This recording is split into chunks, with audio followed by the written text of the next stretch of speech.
My brothers and sisters and my beloved confreres, a very hearty welcome to each one of you to the third Sunday of the liturgical year.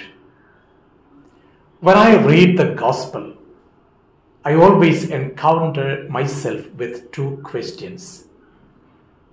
The very first question is, where did Jesus begin his public ministry?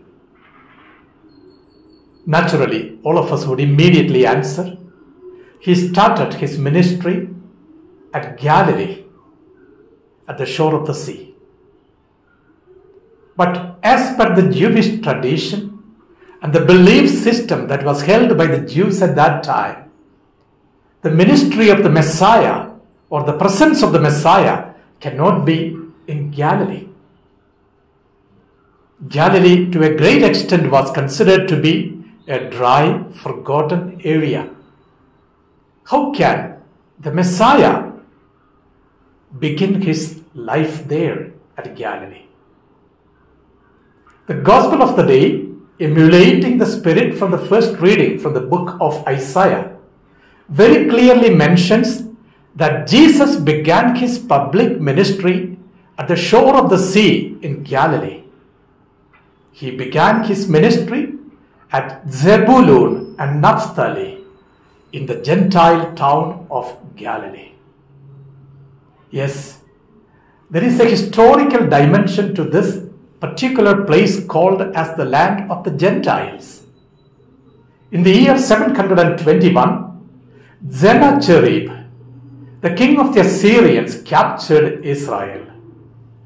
In the process of time, he in fact brought in a lot of his own people, the Gentiles, and made them to live in these particular places of Zebulun and Naphtali.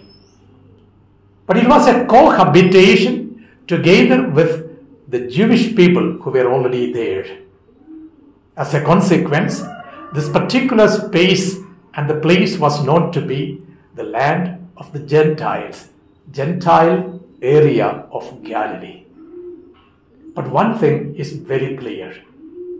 The presence of Jesus at Galilee makes me to ask the second question. Why did you come to my shore, the shore of Galilee? All of us know, my brothers and sisters, the shore is the place of limitations. It is the fringe of education, the fringe of health, the fringe of power, the fringe of influence. Everything is limited at the shore. When I read the Gospel, the first question that I ask Jesus is, why did you come to my shore, Galilee? I'm limited. I'm small. I'm not capable. But why did you visit me, Jesus? And naturally the answer comes to my mind time and again, resounding in me a new confidence. Jesus means anyone can approach him.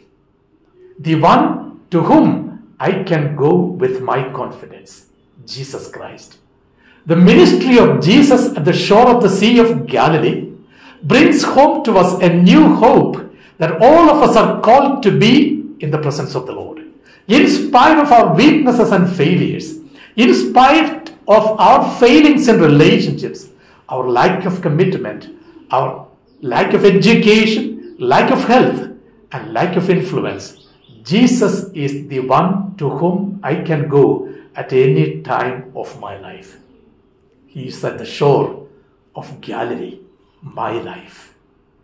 That should be a hopeful situation for anyone to read the Gospel. That's where the Gospel of Matthew takes us to a new perspective to understand whom does Jesus encounter at the shore. He encounters first Peter and Andrew, then John and James. Two siblings, two group of people who had been at the shore of the sea, working every day and earning their livelihood from the shore. Normally, in the history of Jewish tradition, is always seen A rabbi had his own disciples. But interestingly, the disciple went in search of the rabbi. After having lived with the rabbi or the master, the disciple would be well equipped in the art of living. Thereafter, he leaves the home of the master and in turn becomes a master himself and begins to be a rabbi in his own turn.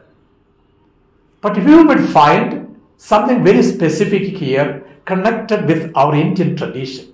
In India, we always had this aspect of the art of living through a term called Gurukula. A Shishya or a disciple leaving his home and going and living with the master. And once the master is satisfied with his art of living, he goes back to his own household to live what he learned in his life. But in this context of the ministry of Jesus, we notice something totally different. It is not the disciple wanting to know the art of living of the master going to him. Instead, the master himself is coming to the disciple, or the one who is to become the disciple. Jesus comes to Peter and Andrew, James and John and meets them in the place of their daily work. He encounters them at the place where they are, in the areas of their limitations, and tells them, "Come now, I will make you fishers of men." My sisters and brothers, there is a specific vocation given to Peter, Andrew, James and John here. I will make you fishers of men. Later we would find in the Gospel of Matthew chapter 13 as well as in the Gospel of John chapter 21, where we would find Jesus telling the disciples that you shall be catching every variety of fish from the sea. It is believed that there are 153 varieties of fish in a sea, which means the whole fish, the whole humanity, the whole world is contained therein.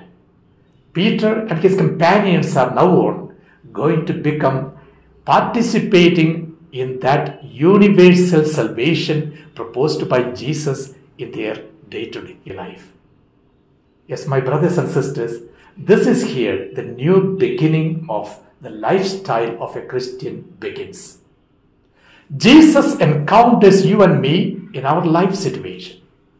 He comes to you at your workplace, calling you to himself to understand the meaning and the renewed understanding of your life situation so that you can find the purpose of your life in him. He is the one who can give you satisfaction. He is the one who can make you whole. He is the one who can give you that peace that you are looking forward in your life.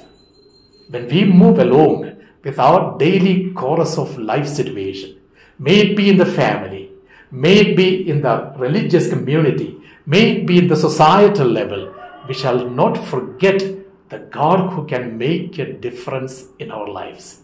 I have heard a priest who always says, most of us are worried about how to get married, and after we are married, how to get our children married.